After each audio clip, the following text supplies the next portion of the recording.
Quick question for you. How does your weed look like? When you checked your garden, how was your weed looking like?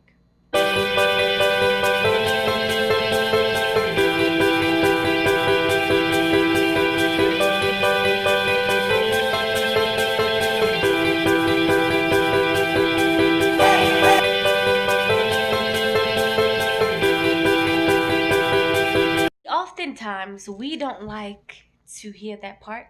Oftentimes, we don't like to engage in such activities, activities such as looking out for the weeds that are in our gardens. What I'm talking about is those negative things which we have, whether it's in our character, whether it's in our minds, whether it's in our hearts, those things that does not reflect the things of God. I have weeds and so do you. Some of my weeds are my past traumatic events that has happened to me before, those insecurities, comparison. So we all have different types of weeds in our garden, and I just need for us to be able to acknowledge them. You're looking at your weed head on and you're uprooting it. You understand?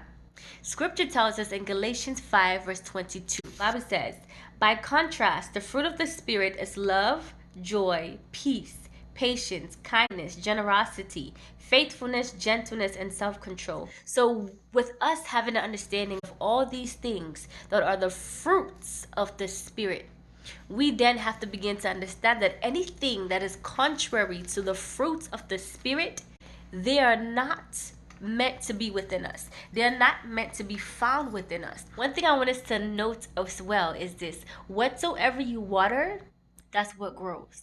So my question now is, what exactly are we watering? This week, I want us to be completely authentic and real to ourselves. We're going to look at those weeds that we all have, and we're going to face them head on. We're going to ask the Holy Spirit to help us. One thing I like to say, especially with my walk with God, I like the idea of being authentic. I like the idea of being completely transparent. I like the idea of being myself. Just in case some of us forgot, the Holy Spirit is ready and willing to help each and every one of us with every single one of our shortcomings. One of my favorite people in the scripture is Paul and David. These two men were never ashamed to declare their faults and their flaws. Paul said, yeah. I was the OG when it comes to Judaism. I was slashing the Christians left and right. He wasn't ashamed of that. He was not ashamed of his past. He wasn't ashamed of his weeds. And then there was David. He said, against thee only have I sinned and done this evil in your sight. But the difference is David had a broken and a contrite spirit, and he was so quick to run to God and ask for mercy. So in like manner, let us begin to emulate that behavior. Acknowledge the fact that we do have some weeds in our garden, that whatsoever we water, that's what will grow. So what are you choosing to water this week? We're choosing to water the little victories that we have. Bible says the righteous man falls 7 times, but he's able to get back up. So all those little victories, when you fall and you get back up, what are those things? You understand? Your desire, your hunger to know God more. What are those things so that it'll grow? Your desire for knowledge.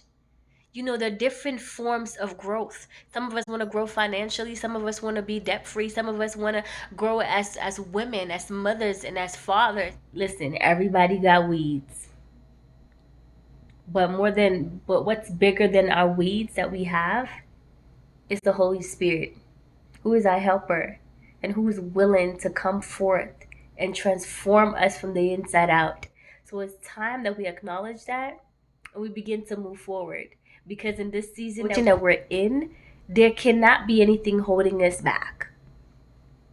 There cannot be. As always, I love you, but Jesus loves you so much more. And until next time, you have an Unrivaled day. Bye, family.